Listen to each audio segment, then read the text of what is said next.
Today is Monday, August 14th. Welcome to the Safira FM News Service. Greetings on this extended August weekend. Even though we may be on vacation, the world keeps turning, so let's dive into the latest news from home and abroad. Summer's end is drawing near. Caritas of the Radom Diocese is collecting school supplies for children in need. This year, the support will also be extended to Ukrainian children residing in the diocese and to Poles in Belarus. Father Damian Drabikowski emphasizes that to help is to share love. Iwona Stepniewska, the campaign coordinator, informs that donations can be made in parishes and at the main office in Radom. Needed items include pens, markers, pencil cases, backpacks, and notebooks. Fires in Hawaii have resulted in the death of 80 people, with 1,000 still missing. Catholic organizations have initiated fundraising efforts to assist the victims. The cultural and religious heritage has suffered immense losses, including the historic town of Lahaina. A 200-year-old church was destroyed, as was a language school for indigenous residents. The US president has declared a state of emergency, and Pope Francis expressed solidarity with the victims. In response to concerns about the spiritual lives of the younger generation, thousands of students attended the Motion Conference in Birmingham, Alabama. Organized by the Highlands Church, the event gathered over 11,000 participants from various countries. On behalf of the organizers, Mark Pettis highlighted that the purpose was to inspire young people to live according to the teachings of the gospel. A Moscow court has sentenced writer Dmitry Glukovsky to 8 years in prison for disseminating false information about Russian military actions. Glukovsky, the author of Metro 2033, posted articles and videos accusing the Russian military of crimes in Ukraine. He refers to the current Russian regime as a mafia organization. Currently on an extended leave abroad, the writer says he loves his homeland and will return, but only after Putin and his supporters step down. During the 7th Global Assembly of the Brethren in Elizabethtown and Philadelphia, representatives from Brethren groups worldwide discussed Brethren fidelity, priorities for the future.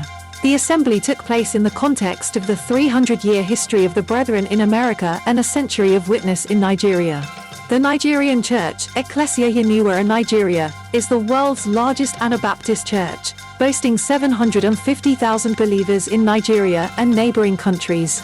Dr. Krish Kandia, an evangelical refugee advocate, calls on Britons to show Sudanese refugees the same hospitality they extended to Ukrainians. Kandia, the director of the Sanctuary Foundation, is seeking hosts in the UK willing to take in refugees from North Africa.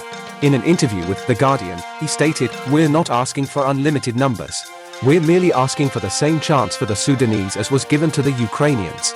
The refugee programs for Ukrainians have been a massive success, resettling over 173,000 refugees. We need to show the same generosity and hospitality to the people from Sudan. Experience is often viewed as an advantage. It helps us avoid mistakes and gain knowledge. However, it can also be a hindrance when we become overconfident or too anchored in the past. Take Kodak for example, which overlooked the rise of digital photography. Their belief in their infallibility led them to bankruptcy. Experience teaches us about the world's impermanence. The Bible also speaks of impermanence, stressing that in the end, faith, hope, and love are most important. While anger is seen as a negative emotion, it can be justified in terms of morality and justice. In a biblical context, Jesus' anger is portrayed as a reaction to injustice. Understanding anger requires distinguishing between emotions against unmet expectations and genuine moral resistance to evil. It's vital for such anger to be situation appropriate.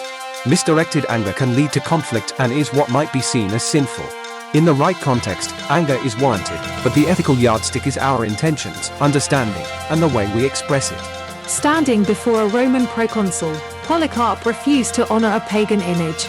It serves as an example of the challenges faced by the early church and can inspire contemporary Christians to navigate modern times. The key to cultural engagement lies in the fear of God, giving authority its due, love for the church, and respect for every individual. This story reminds us that, despite a changing world and science, the early church's example still provides us with inspiration for living in faith and freedom. That concludes our news service. Stay with God and stay tuned to Safira FM.